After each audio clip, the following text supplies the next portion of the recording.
La closerie, c'est ça. C'est que les gens viennent parce qu'ils se sentent bien. Ils se sentent bien. Et puis, il y a toujours une atmosphère quand même. Donc, tous ces gens qui viennent sont des gens, soit des habitués. Tous les gens qui mangent ici sont des habitués.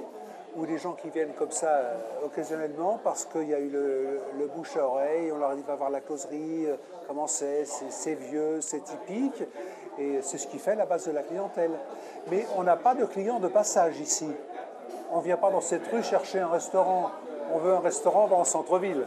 Hein. Alors effectivement, dans un quartier comme ici, il y a plein de toutes petites entreprises. Il y a des micro-entreprises, plus ou moins importantes. Et les gens viennent manger ici parce qu'il n'y a pas grand-chose en dehors de ça. Il y avait un passage à niveau dans le temps. Cette rue était importante, elle donnait sur la gare. Et ils ont supprimé le passage à niveau. Et ce jour-là, ça a isolé cette rue. On est isolé. On n'a pas de parking, mais en contrepartie, on a un cadre. Et puis alors, dès que l'été arrive, plus personne mange dedans, tout le monde mange dehors, et comme ce sont des habitués, eh ben, on leur fait des brochettes, on leur fait des grillades au barbecue dehors, devant le client. Donc, c'est un plaisir pour les gens en vrai. Le week-end, je suis fermé au niveau restaurant, et le samedi, je garde la salle pour faire les mariages, les anniversaires ou les banquets. Quelque chose qu'on a, c'est les gens qui se sont mariés il y a très longtemps ici, qui reviennent pour leurs 50 ans, leurs 60 ans de mariage. L'autre jour, je crois que c'est 70 ans. Donc là, il y a la clientèle closerie et il y a la clientèle traiteur de l'extérieur qu'on livre tous les jours, qui est fait ici et qui est livré un petit peu partout.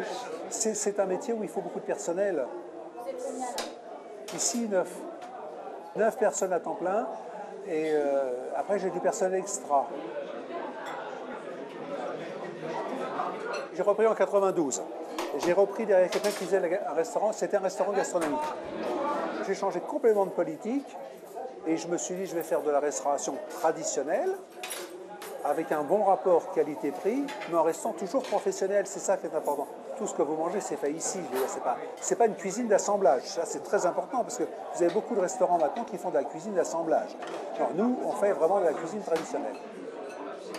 Tous les jours, vous avez des menus complètement différents. Des entrées différentes, des plats du jour différents et des desserts. Tous les jours, ça change. Dans le quartier, par exemple, il y a les gens qui veulent de la tête de veau. Il y a des gens qui veulent de la choucroute. Alors, on s'est mis d'accord avec nos voisins. Si par exemple la semaine prochaine, on fait une tête de veau, alors on sait que M. Dupont, machin, alors on passe, moi quand je vais promener le chien, je mets dans les boîtes aux lettres, mardi, tête de veau. Voilà. Le jour de la tête de veau, le jour du coq au vin, on sait qu'on a telle et telle personne qui viennent. Ils préviennent les copains qui aiment la tête de veau, les copains, les copines, et ils viennent à 6. Voilà. C'est comme ça que marche la closerie, voilà. J'ai fait guinguette, mais j'ai fait de la vraie guinguette avec des lampions, avec tout ça. Je l'ai fait plusieurs années.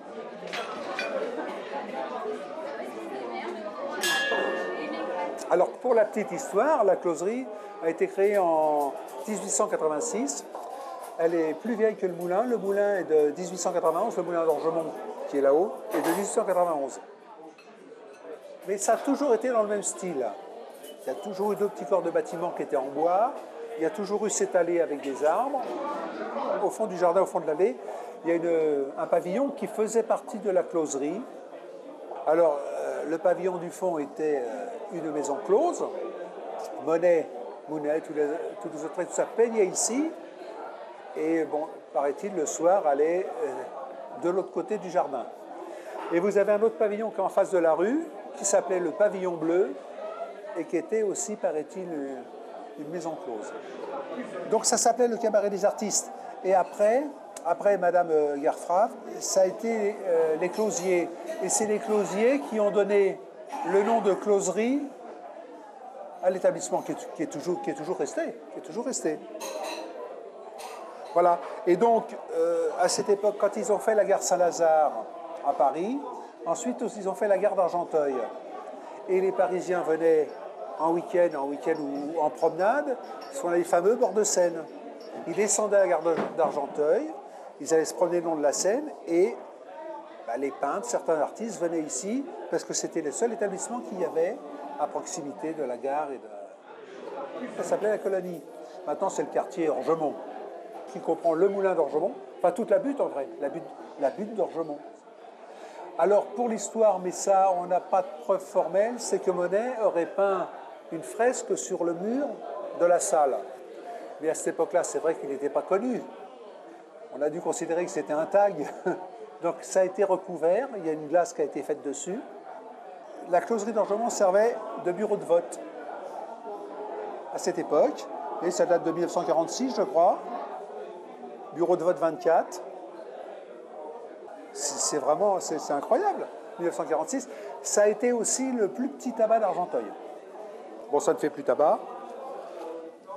Il y avait aussi, c'était le siège d'un club de boules. Les gens jouaient aux boules au fond du jardin, là-bas. Donc il y a eu plein de petites histoires comme ça. Mais moi, que j'apprends, vous savez, c'est au jour le jour. Quelqu'un du quartier qui vient, souvent je n'ai pas le temps de causer, mais des fois je cause avec les gens, et puis bon, on me dit, tiens, nous, je faisais partie d'un club de boules, on venait jouer ici. Il y a 2 ans, il y a eu une exposition de peintres, de sculpteurs et tout qui s'est passée ici, parce que le lieu se prête à ça. Donc c'est vraiment connu du quartier. C'est vraiment resté le quartier. Je crois que ce n'est pas sorti du quartier. La closerie de Orgemont fait partie du quartier Orgemont, et puis voilà, c'en est resté là. Au revoir, messieurs. Au revoir.